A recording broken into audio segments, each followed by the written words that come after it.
Muito bem, senhoras e senhores, sejam muito bem-vindos a mais um episódio do nosso podcast Trabalhamos com o que Temos, porque aqui a gente trabalha com o que a gente tem, ainda que o que a gente tem seja nada, não é mesmo? Que aqui a gente trabalha com o que nos é oferecido. Na verdade, se não tem nada, a gente vai continuar trabalhando mesmo assim. E aí, eu sou a Juliana, sou psicóloga e neuropsicóloga, que vocês já estão acostumadas, né? A anfitriã da casa, que recebo pessoas muito interessantes. E hoje a gente vai falar um pouquinho sobre autoestima, e aí eu já tenho aqui uma frase interessante, que é: a forma como você se enxerga molda toda a sua vida. E isso é uma realidade, né? E pra gente, assim, o segredo de como a gente se enxerga tá na nossa cabeça. Eu adoro essa construção, assim, de pensar que os nossos pensamentos, a forma como a gente enxerga a gente mesmo, influencia na nossa vida. E a gente vai conversar um pouquinho hoje sobre essa questão do papel do cérebro para fortalecer essa questão da autoestima, como que a gente pode fazer para ter um pouco mais. E para isso, eu chamei uma pessoa para conversar comigo, que ela super topou, e, cara, ela é incrível. Assim, eu não tenho palavras para descrever Dona Laís. Ela é super inteligente, dedicada, alguém assim que a gente olha e fala, cara, me inspira, sabe? Eu gosto bastante disso. Laís, psicóloga, faz avaliação psicológica, tá ali atendendo os pacientes dela, tá se dedicando. Seja bem-vinda, meu amor, por gentileza. Diga oi. Olá, pessoal. Obrigada, Ela Ju. disse oi, meu povo. Ela disse oi. Vai lá. Obrigada, muito gentil da sua parte me descrever dessa forma. Bom, é recíproco, então estamos juntas. Vou me apresentar bem rapidinho. Sou Laís, sou psicóloga. Hoje atendo pacientes, né? Faço psicoterapia através da TCC, Terapia Cognitivo-Comportamental, e também faço avaliações psicológicas. E vamos nessa, estamos à disposição. Muito bem. Como é que é a pronúncia do seu nome? É Gebara mesmo? Isso. Ou tem algum Gebara. Gebara, entendi. Então, preciso acertar vocês. É sempre muito bom. Então, bora começar pelo básico lá? Sim. É o seguinte, na sua visão, né? Você como psicóloga, pessoa que avalia a cognição, as funções das pessoas, o que exatamente é a autoestima e como que ela afeta a nossa vida no dia a dia? Uhum. Eu vou ser bem simples e direta. É o conceito que a gente tem sobre nós mesmos, né? Que fácil. É bem fácil até, né? Parece complexo, mas não é. Então, é a forma como a gente se vê, se enxerga, é o conceito que a gente tem, são os julgamentos que a gente tem, as crenças que a gente tem sobre a gente mesmo, né? E afeta muito nós, no dia a dia, nos afeta bastante, porque afeta as nossas ações, afeta as nossas emoções e os nossos pensamentos. E nós somos esse conjunto, além de personalidade e tudo, mas a gente é ação, né? Então, a gente age no mundo, a gente é no mundo, né? De acordo com o que a gente acredita, com o que a gente pensa sobre todos, mas também sobre nós mesmos. Então, influencia diretamente em tudo que fazemos. E é interessante que às vezes as pessoas não percebem que a autoestima influencia o comportamento especificamente, né? Você acha que a autoestima ela tem essa ideia de vamos afetar o comportamento da pessoa? Se a pessoa tiver autoestima, ela faz a coisa A. Se a pessoa não tiver autoestima, se a pessoa tiver o oposto de autoestima, que eu vou discutir sobre isso também, porque eu não sei qual é o oposto de autoestima, precisamos entrar nesse quesito.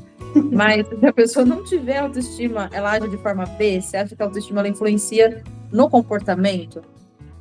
Sim, diretamente. A gente toma decisões antes de nos comportarmos. Então, essas decisões são baseadas no que a gente pensa, no que a gente acha e no que a gente acredita. Então, é uma cadeia, né? Então, a gente pensa, a gente acredita, depois a gente decide, depois a gente age, né? Existem também atitudes, ações um pouco compulsivas ou, então, impulsivas, que às vezes a gente age no automático e tudo bem, faz parte também. Isso também é influenciado sobre o que a gente sente, o que a gente acha sobre a gente mesmo. Então, todos os comportamentos sejam eles pensados, decididos ou não, ou impulsivos ou repentinos, reagidos assim de forma repentina, eles têm essa influência. A gente na TCC, né, que é a terapia cognitivo comportamental, que é o que a gente trabalha hoje, a gente fala muito que a gente tem crenças que elas são ativadas. Eu já vou abrir meu coração aqui e deixar claro que eu odeio a palavra crenças, por mais que a gente tenha trabalhado com Believed, que é o que a gente tem de base na TCC, porque a TCC é norte-americana, então a gente tem essa palavra, né, esse Believed como base, e aí quando não tem como transcrever para outra, não tem como traduzir para outra coisa, a palavra é crença, só que quando a gente fala de crença, automaticamente me remete a um serviço de pessoas que fazem, na verdade, um desserviço, e aí que são os nossos queridos coaches, não estou falando mal, mas já estou. E aí eu não gosto muito de usar a palavra crença, mas é o que nós temos hoje, né? Sim. É o que a TCC traz pra gente. E quando a gente se comporta, o nosso comportamento ele é embasado por crenças, né? Você acha que a autoestima ela é uma crença também, ou ela é formada por um conjunto de crenças? Eu acredito que seja um conjunto de crenças ou interpretações, se a gente for usar outra... Chegamos, né? Pensamentos, eu acho que tem um conjunto, porque a gente vive uma complexidade muito grande, né? Então, acho que tem um conjunto. Sim, sim.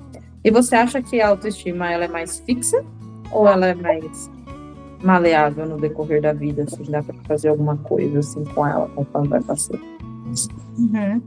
Graças à nossa neuroplasticidade, ela não é fixa. Oh, que lindo, né, gente? A gente pode falar mais disso.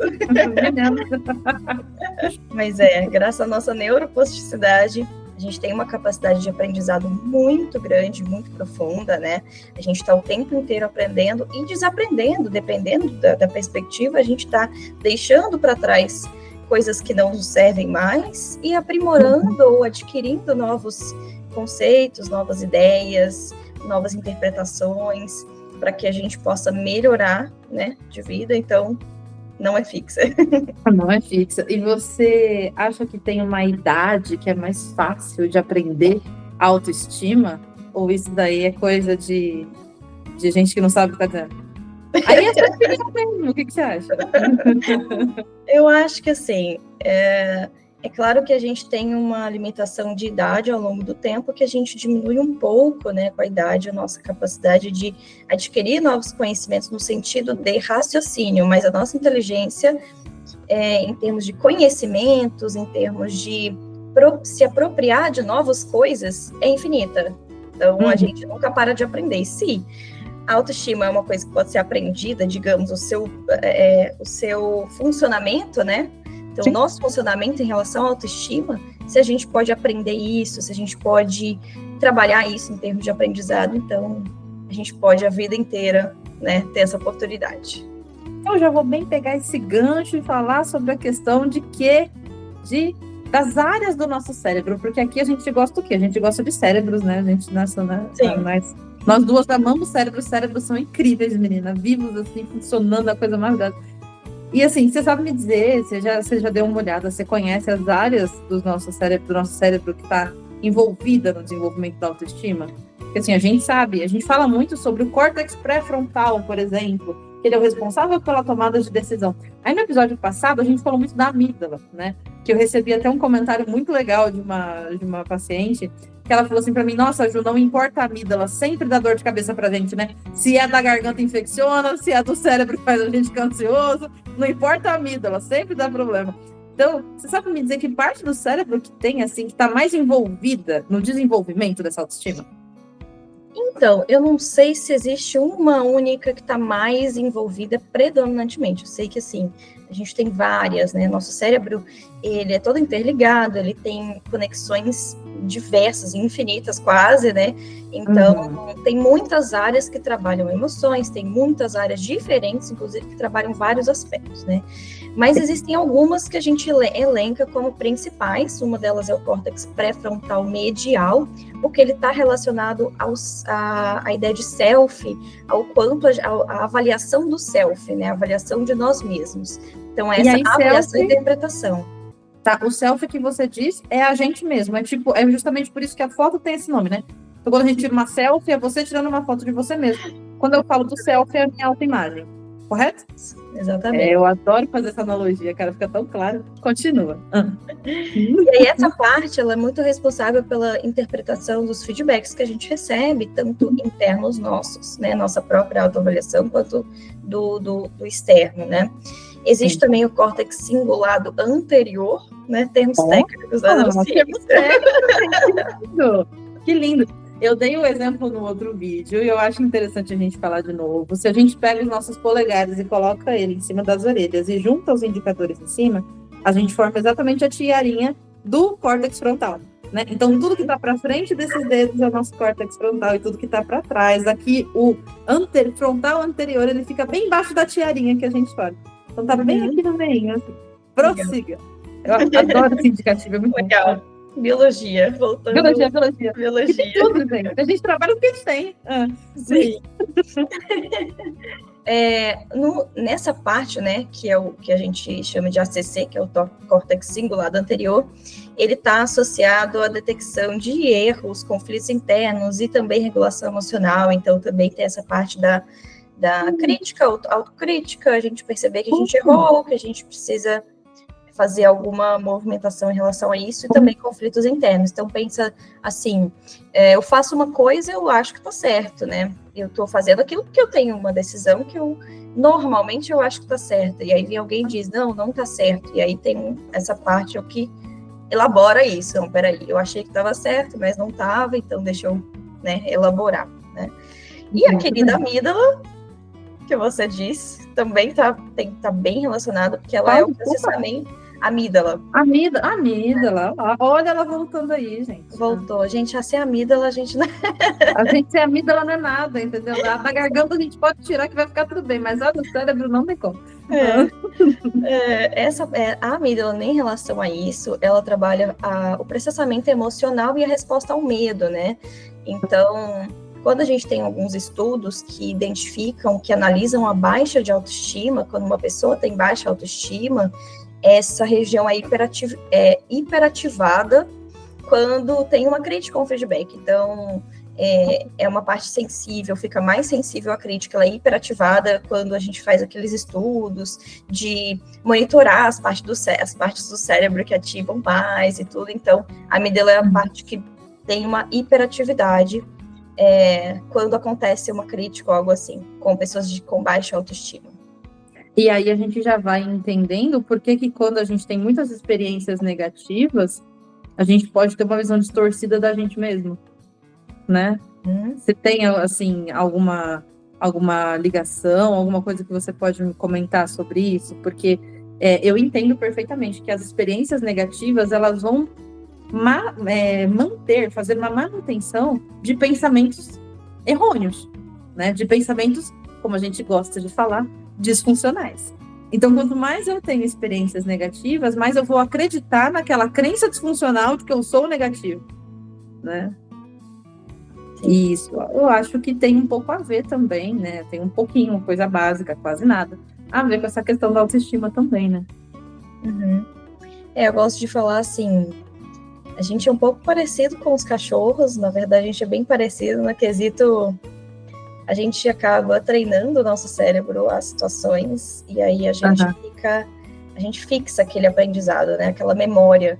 Então, se eu tenho uma experiência de vida, uma experiência de infância, adolescência, que me traz muitos aspectos de autocrítica, ou críticas externas, ou muita autocobrança, né, então essa autoestima vai sendo construída para o lado não tão positivo sobre si mesmo, né? Então, uma autoestima que não está vendo, talvez, a realidade em si. Então, a gente acaba treinando a nossa memória, o nosso cérebro, a ver por aquele ângulo. E aí que um gancho é a gente... Como desconstruir isso, né? Mas acho que é mais para frente.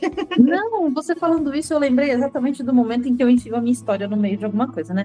Porque a base é essa, a gente tem uma conversa, aí a Juliana pega e saca aqui uma história da vida dela. E aí você luta com a história da minha vida. E aí depois a gente vê como que a gente lida com isso.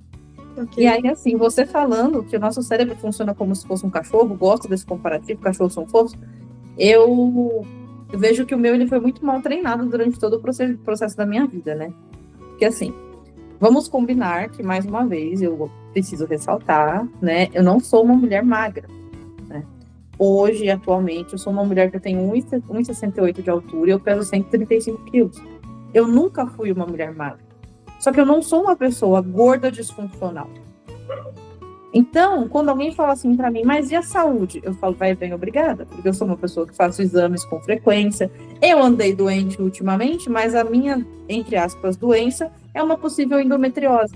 Então, não tem nada a ver com o meu peso, porque tem mulheres magérrimas que têm endometriose, uma coisa não tem a ver com a outra, né? Doenças que podem ter sequelas em relação ao meu peso são doenças que eu não tenho.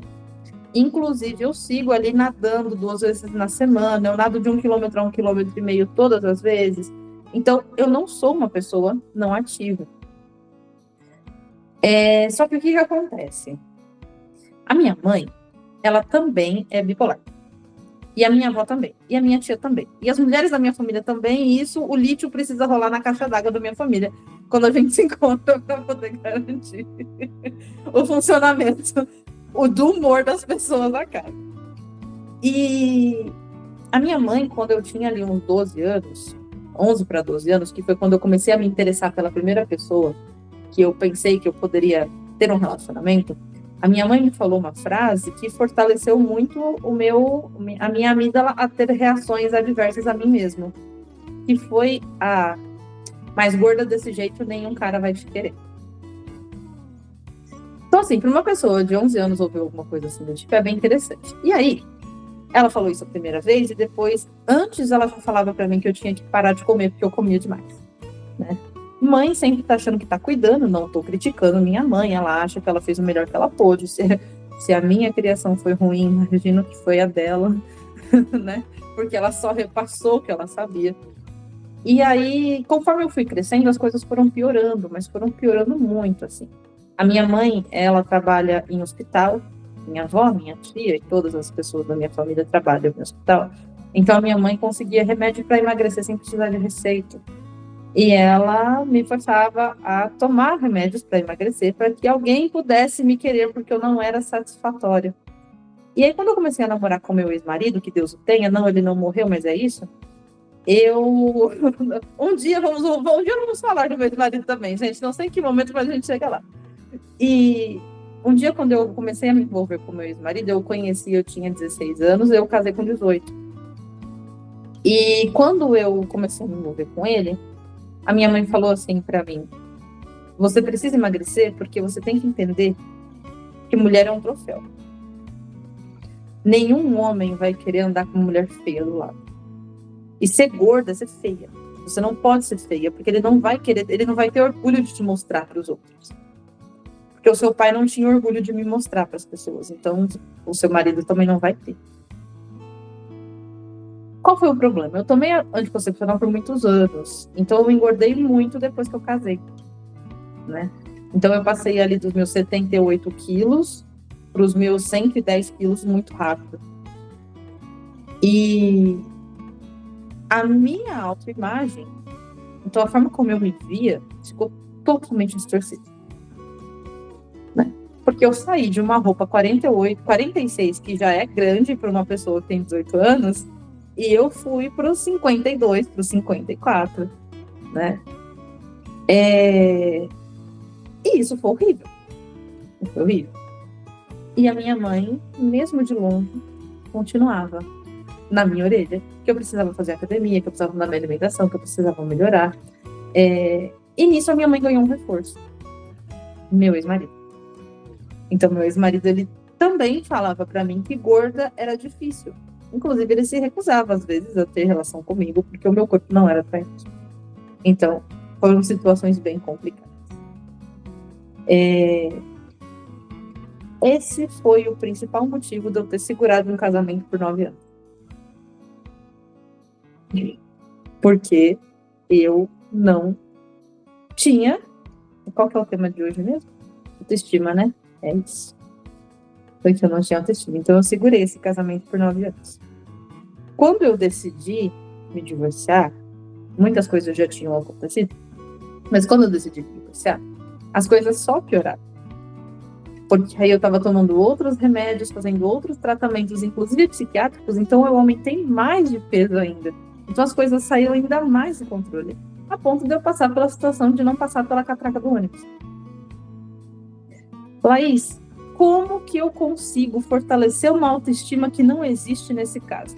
Eu tô te perguntando pelo seguinte, até hoje a catraca do ônibus é um empecilho para mim. Eu ando de metrô em São Paulo, tá, gente? Não sei de onde é que você tá ouvindo, mas eu ando de metrô em São Paulo, porque o metrô ele é muito mais confortável, muito mais convidativo, inclusive para pessoas como eu, que eu não sou uma mulher pequena. Mas eu não consigo andar de ônibus. Eu não consigo pegar um ônibus porque eu sei que eu vou entalar na catraca, como já aconteceu várias vezes. E isso é um fortalecedor dos pensamentos que foram criados pela minha mãe lá atrás, pelo meu ex-marido, que ficou tanto tempo no meu pé. E junto com tudo isso, eu ainda tive questões com roupas, maquiagem, porque meu ex-marido era extremamente controlador. Então, batons escuros você não pode usar, vestido é só quando for sair comigo, né? Decote não é para uma mulher direita, coisas do tipo, sabe? Que dificultam ainda mais a estruturação de uma autoestima. Aí eu te pergunto, o que fazer com isso? Bom, primeiro, acolher essa história. É a sua que história. É o que ela está tentando fazer agora. Porque assim, a gente passa por várias dificuldades na vida e todo mundo tem ali onde o calo aperta, né? Sim. Mas para que a gente possa lidar com esse calo, a gente precisa primeiro aceitar que ele está lá e acolher que ele está lá, né? Não adianta a gente brigar com ele, não, você não tá aqui, não, você não existe. Porque ele existe. Ele existe. Ele tá lá, né? Então, reconhecer isso, eu acho que é o primeiro grande passo, que às vezes a gente esquece, né? A gente fica lutando contra e a gente esquece. Mas para pensar em desenvolvimento da autoestima,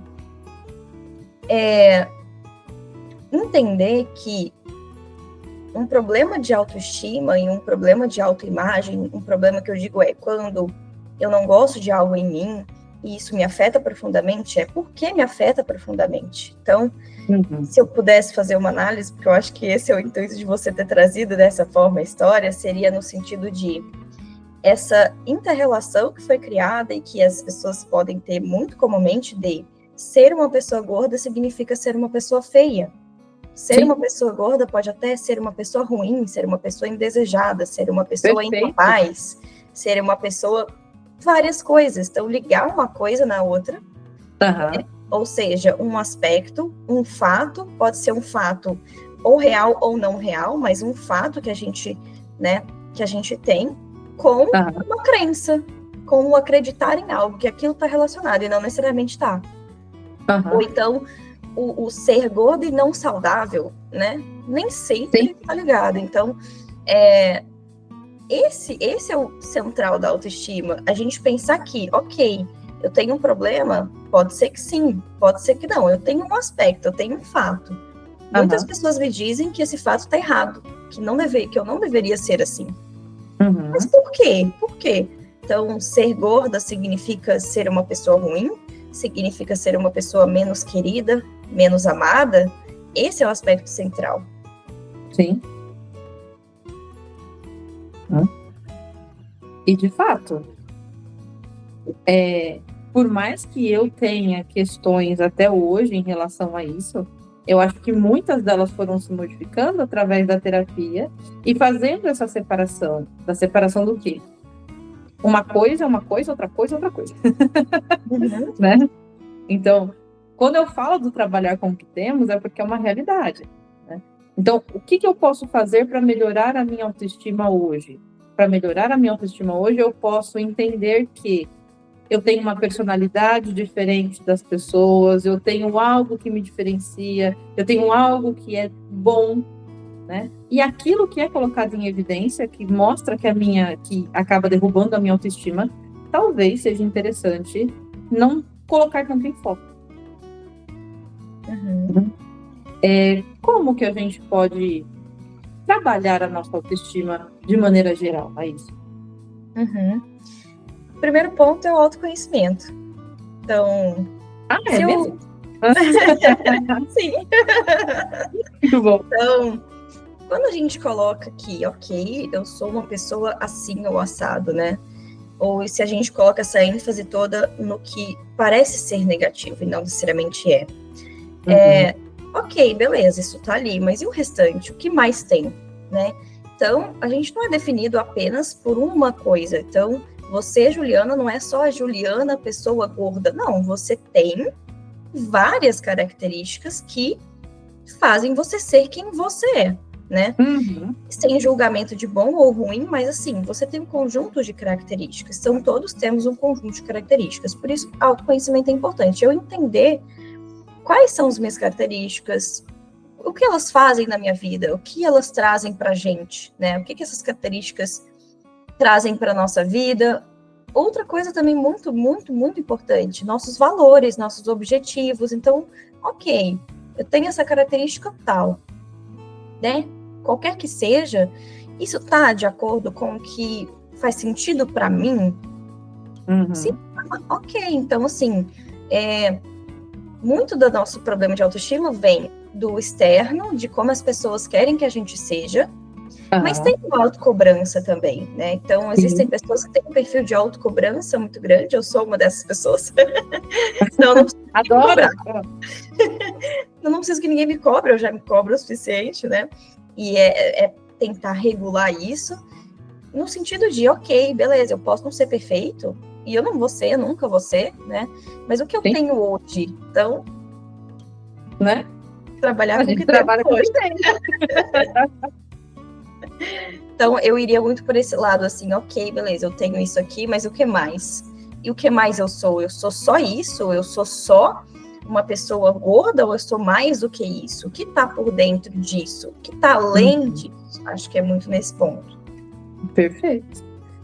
Tem alguma estratégia que a gente pode usar para trabalhar com a autoestima, além do autoconhecimento? Tem algo que a gente pode fazer no dia a dia para a gente melhorar essa visão, né? Como que a gente faz para limpar esse óculos que a gente usa para enxergar a gente mesmo? Bom, o que eu mais gosto, mas assim, eu não sei se todo mundo tem essa prática, eu acho que é uma habilidade que é a autorreflexão. E se olhar, de fato, no dia a dia mesmo, assim, bom, o que eu estou fazendo, onde eu estou, quem sou eu, né? Eu sou quem eu quero ser, eu não sou quem eu quero ser, eu sou quem os outros querem que eu seja, porque isso afeta muito diretamente. Também é muito devastador a gente ver uma vida que a gente não quer viver, que os outros querem que a gente viva ou seja. Então, olhar para dentro e falar, ok, eu sou isso, e ter essa autorreflexão. Acho que no dia a dia a gente constrói essa habilidade. Eu acho que é uma habilidade da gente se olhar, né? E se ver por completo, né? Não só um prisma único, né? Não só uma característica única, né? Mas assim, para além disso, que é muito uma parte filosófica que eu gosto bastante, mas para além disso, uma regulação emocional é muito importante, porque sempre que a gente tem isso, quando a gente estuda, né, psicologia clínica, psicoterapia, quando a gente tem um processo depressivo, por exemplo, a nossa autoestima é muito afetada, porque a gente tem um processo químico mesmo do cérebro, um processo neurológico, um processo, enfim, que acontece que a gente se culpa muito mais, os hormônios ali do bem-estar estão muito mais afetados, muito mais embaixo e tal, então a gente tende a se ver muito mais negativamente. Então a regulação emocional, né, ok, eu vou lidar com o desconforto, e aí eu vou trabalhar esse desconforto. A vida não é perfeita, a vida não é um sonho, a gente tem que trabalhar com a realidade. Então, trabalhar com essa realidade, regular a emoção, também mudanças cognitivas, né? A gente pode precisar da terapia TCC, por exemplo, que ajuda nesse processo, ou não também, mas assim, se a gente puder ter ajuda quando a coisa não está, às vezes, está muito profunda, né? O problema está muito profundo, mas assim, ter uma mudança de cognição, a gente perceber que a gente não é só isso, a gente precisa de ajuda de um profissional e tal, e também fortalecer conexões sociais. Então, assim, é ruim quando a gente vive num ambiente que nos invalida, né? Não é que a gente precisa cortar laços com as pessoas, mas que a gente buscar melhores ambientes, pessoas que nos valorizam de alguma forma, a gente precisa uns dos outros, né? Então, buscar, sim, relações profundas, conexões reais, conexões positivas, que nos trazem um afeto positivo, né? Um afeto que vai fazer uma diferença positiva, então isso também ajuda muito. Nossa, perfeito, perfeito. Eu acho que um exemplo que eu dou para os meus pacientes, e eles gostam, que são coisas mais direcionadas, né? Então, assim, ó, acho que vale você fazer um diário de conquistas, por exemplo, né? Então, anotar o que você fez de bom nesse dia, até para sair um pouco da visão de que você é só uma coisa e enxergar as outras, né? Ou então, a gente pensar na questão da regulação emocional. Então, como que a gente consegue regular emocionalmente? Fazendo coisas que a gente gosta, estando em lugares que nos fazem bem. Então, se você precisa de autoestima, né? Eu até brinquei com um paciente meu uma vez, ele falou assim para mim, Ju, mas eu não consigo me sentir confortável no bar tal. Tá, e você vai por quê? Ah, porque é perto da minha casa. Comigo. Não. Se você não se sente confortável, e assim, não se sente confortável por quê? Porque ele é um homem negro e ele está indo em um ambiente de pessoas brancas. Ele não se sente confortável. Então, e aí ele vem reclamar comigo que a autoestima dele está ruim. Amigo, você não está me ajudando a te ajudar. Então... Acho que a gente levou muito a sério saia da zona de conforto. A gente tem que saber que o conforto tem ali o seu papel tem também, seu valor, né? Não é? O Lógico. Conforto tem seu valor, poxa vida. Ele vai ajudar a gente a ter essa base de autoestima. Então, eu sei que você quer sair da sua zona de conforto, mas, poxa, amigo, é sério. Né? E aí eu falei para ele, você não está conseguindo me ajudar a te ajudar, por quê? Porque você está se expondo numa situação que está te deixando para baixo, porque ali você não encontra pares, ali você só encontra combate, né? Então buscar essas ideias também são interessantes, e o social também, que você falou, é assim fenomenal, né? Então, nós somos seres sociáveis, a gente precisa do outro, por mais que algumas pessoas odeiem os outros, a gente precisa dessas pessoas aí, não tem muito o que fazer, né, gente? Então, vocês se encontrem aí com outras pessoas, porque é importante, né? Sim. Cara, eu adorei falar com você. Você é incrível, mulher. Socorro. Tá. Vamos lá. O que você quer deixar de mensagem final para esse povo, Laís? Vamos lá, me conte.